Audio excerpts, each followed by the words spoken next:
Now we are going to get into basically all of those same topics with our Wentland over here at YouTube. If you wanted to watch the interview on there, it's at the Fan Milwaukee on YouTube. You can go on there, ask us some questions in the comments that we can ask Ryan over here.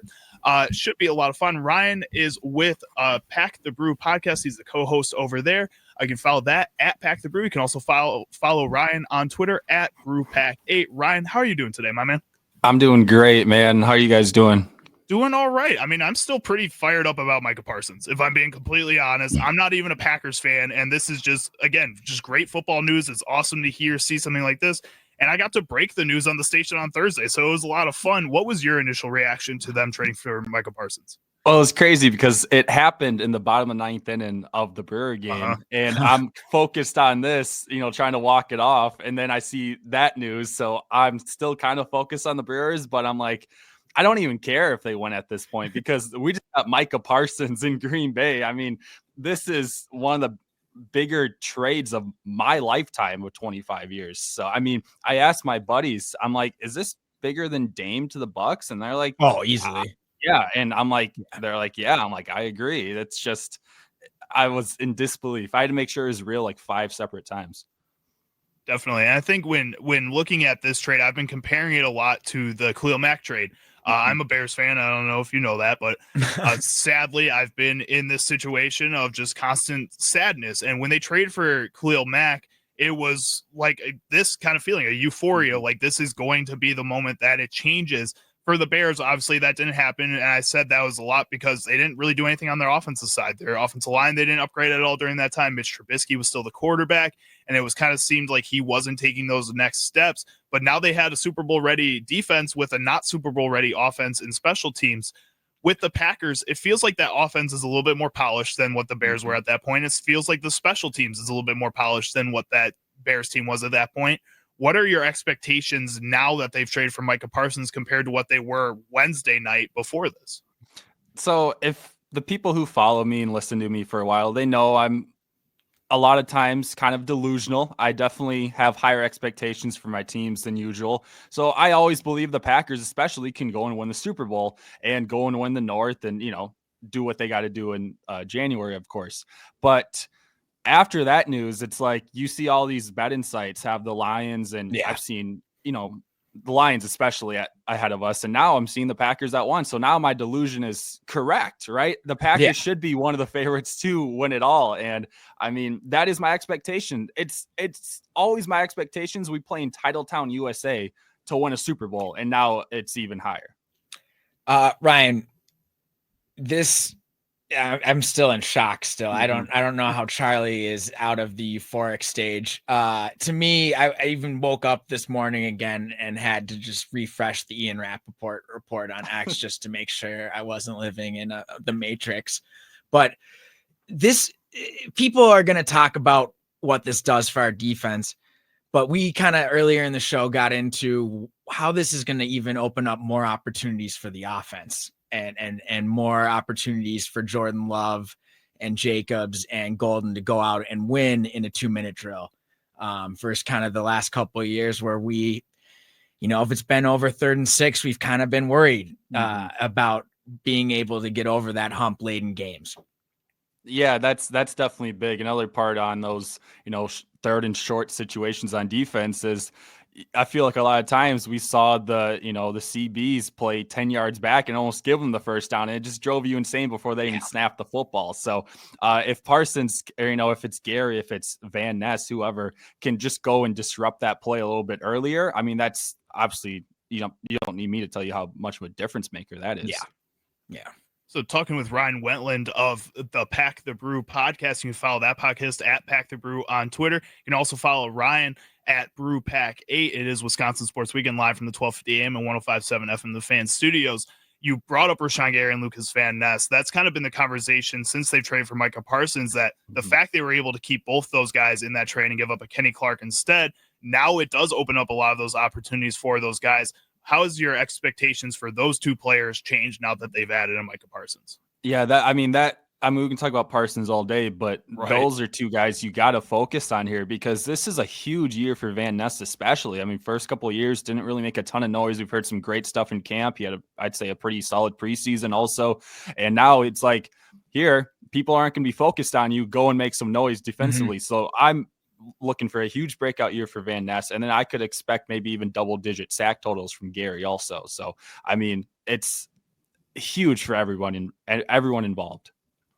How do you think it's going to help the maturity? I know he's already an elite player, even though he's so young, but I think people are overlooking how much it's going to help Edgerrin Cooper having a Micah Parsons on that front seven with him. It's just, to me, it's still impossible to believe we get to have these two players go at it for the next 4 or 5 years. Yeah, Cooper that's a name that I feel like isn't getting brought up as much as Gary and Van Ness are at this point. But I mean, the year he had last year, and I mean, yeah, he had a great year, but he's still a younger guy, as you just said. So he's just the stuff he can learn from watching Parsons play is going to be huge by itself. Yeah. I think with Edgerrin Cooper, the one thing I was worried about talking with Ryan Wentland of the Pack the Brew podcast, follow him on Twitter at BrewPack8, is that with this trade, when they signed Neiman from Los Angeles, the guy that the Chargers cut, to add to that linebacker room, my automatic assumption was that if they were going to be making a move for a Micah Parsons, that either Quay Walker or an Edgerrin Cooper would be a part of that trade. Mm-hmm. Were you surprised that Kenny Clark ended up being that name that was involved and not one of these other young players that maybe could add a little more value? Yeah, big time. That one surprised me. I wasn't expecting. I mean, I have nothing but love for Kenny Clark, and I wish him the best.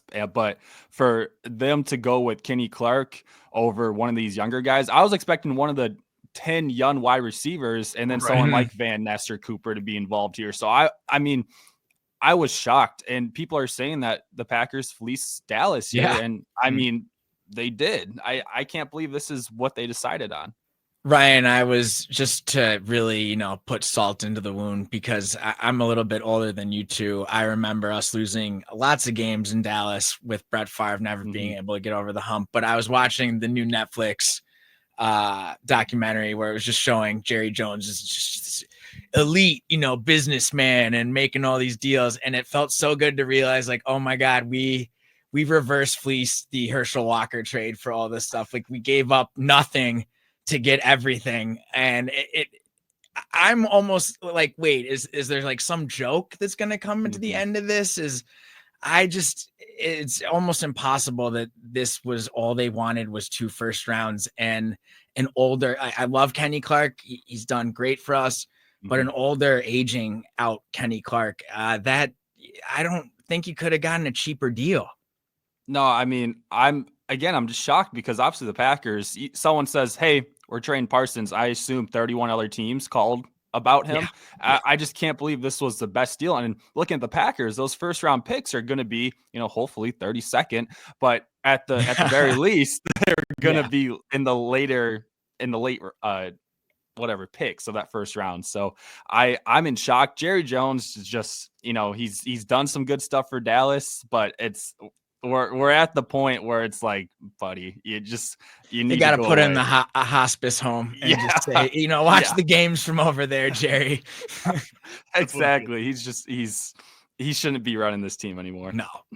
Ryan, I wanted to talk about the Milwaukee Brewers a little bit while we have you here. I know you are a big fan of them as well. You were talking about the end of the game on Thursday where Christian Yelich had a little bit of a shot there to go. I know literally nobody paid attention to that last at bat because it was so hard to once Micah Parsons broke. But at the same time, I've talked about with Jack on this show today and then with Sparky during Wisconsin Sports Daily, how sometimes it feels like the Milwaukee Brewers have a tendency to play down to their opponents. And for the first month since the All-Star break, it felt like they just broke that tendency. That was not going to happen again. And then they play the Giants and they play the Diamondbacks. And both those teams, it kind of seems like were harder series than they should have been or needed to be at that point. And then they go and play the Toronto Blue Jays last night and just beat the crap out of the Toronto Blue Jays post 6th inning. What do you think that kind of tendency that the Brewers have? Do you think that'll play at all into the end of the season here as the Cubs are still, like a lot of people seem to forget, the 3rd best team in the National League and are still decently close to the Brewers? Do you think any of these tendencies that are starting to creep back into the Brewers are going to hurt them at all during the second half of the season here? Yeah, I mean, obviously you don't like seeing them split with the post deadline Diamondbacks are not good. The Giants had the worst record post All-Star break. I'm pretty sure. Correct me if I'm wrong there. They did just go and sweep the Cubs also, so maybe they're better. Gotten high, and they were really hot the first half of the season too. So that's not an awful team. No, again, I don't think either of those teams are awful. It's not like you're losing to the White Sox or Rockies in those situations. The good news for the Brewers is their schedule's, I mean, good, bad news. Their schedule's so tough for September that, like, hey, if you play with these teams, play down to their competition or whatever, they're good teams. So, I mean, there's not many more series left where it's like, are you kidding me? We lost a series to that team. So it's not, I wouldn't say I'm too worried about it, but I mean, the Cubs, people forget how good the Cubs still are, right? I like to trash the Cubs more than anybody, but that's a great baseball team at the end of the day, who I still haven't celebrated a division title, right? This division's not over by any means. Still 6.5 games.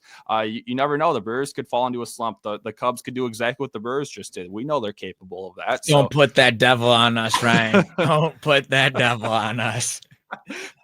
As we look at this Milwaukee Brewers team as currently constructed, you have Joey Ortiz out for a little bit. Jackson Chourio, hopefully, from what we heard from Tim Dillard yesterday and Andrew Wagner yesterday on Wisconsin Sports Daily, Jackson Chourio, there's a shot he could be back for this game today, or at least the next series. If it's not going to be within this series, Rhys Hoskins is coming back here.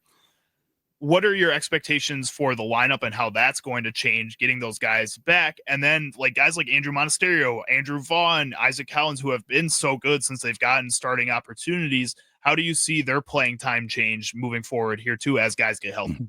Yeah, this is a good problem to have, I would say, right? At first base, especially Vaughn, the numbers, if you just look at stats, I mean, have been slowing down. He just did have 3 hits last night. So not someone I'm concerned about at all. When he's up to the plate, I'm just like, oh, nice. Vaughn's up, right? I feel just as good if anybody else is in this lineup as him. So it's going to be tough. I don't think you can just throw him to the bench and put Hoskins at first. I'm more than okay having Hoskins coming off this bench. If you have someone like Rhys Hoskins for a late pinch hit situation where you need a bomb, yes, please. There's not going to be many better options consistently off the bench than a Rhys Hoskins. Collins is not someone I'm concerned about losing any playing time. He should be the NL Rookie of the Year. I know Cade Horton and Drake Baldwin have some good arguments, but Collins is going to be my pick. He's safely in left field. Monasterio, he's making it tough though. I think Joey's going to get his job back, but with the way Monasterio's playing, he's definitely making an argument to stay in that lineup a lot more. Did you have any expectations for Andrew Monasterio to do that once he's been in this lineup for like the past 2 weeks to here now and it's just been on fire? Not even a little bit. And this is the great guy, right? But the numbers weren't there. He plays like once a week. I'm like, oh gosh, we're losing Joey. This is huge. And then Monasterio's like, oh yeah, I'm Barry Bonds, by the way. Like we're more than okay with me in the lineup. So there's something in the water.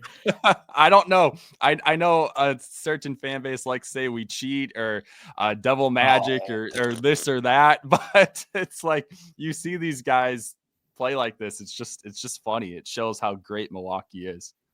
Well, and you have a performance from a guy like Freddie Peralta on the mound last night, who has been the ace of this team so far this season. Again, I know people want to say Woodruff. I know people want to say Miz when they're healthy. At the same time, if you look at the resume of this season, Freddie Peralta has been the best pitcher on this team because he's pitched the longest and has had just consistency, which is something you haven't seen from him. As we get into the playoffs here, Ryan Wentland of the Pack the Brew podcast, follow him on Twitter at BrewPack8. So we get into the playoffs here, you're going to have to shorten that rotation down a little bit. Some guys may have to make some bullpen adjustments here, move over there. How do you expect the starting rotation and the bullpen to look going into the playoffs? Yeah, this is the toughest question I have right now for this team. And it's a good question to have because I've thrown out multiple times I want Woody starting game 1, right? And of course, when Miz was on top of the baseball world, I'm like, I wouldn't hate seeing him. But you look at what Freddie does, right? I mean, this guy should be a Cy Young finalist. He's not going to win over Paul Skeens. No one's saying he should, but he should be a top 3 finalist for the Cy Young right now. And again, Vegas says the same as me, so this is not a bias pick. So you're looking at Freddie. Yeah, the pitch count gets up there, but if he's able to give you a 5-6 shutout and throw, I don't care if he throws 100 pitches, right? In October especially, your guys aren't going to go and pitch 7-8 scoreless. They don't need to, right? I mean, it's just a completely different ball game. So with how consistent Freddie has been, I think I would give him the ball right now, but nothing for me is set in stone. I have to see how this final month plays out. And then I would probably put Woody as my number 2 at this point. All right, that's I'm with Ryan on that. Ryan's right on the ball. Ryan, what do you guys got coming out on Pack the Brew? What are you guys doing, working on personally? I know it's gonna be a lot of Micah Parsons, I'm assuming, here for at least a couple more days. What do you guys got coming out over there? Yeah, on Pack the Brew, we just got an amazing interview done. We got one with Isaiah Barquette, who was I don't want to get this wrong right here, Giants 10th rounder of this past draft. And then we just got one done last night that'll be out next week with Connor O'Neill, a Dodgers 9th round draft pick, excuse me. And we also got one last month with Jacob Morrison. So the Brewer fans who only care about the Brewers farm, third round draft pick. This guy's insane. He's like a Jacob Mizrowski type. So definitely would go and check that one out. Very cool. Awesome. Thank you so much for coming on today, Ryan. Have a great rest of your weekend. Go Brewers, go Pack. Yes, sir. Thank you guys for having me. I appreciate it. Go Brewers. Always. Have a good one, Ryan.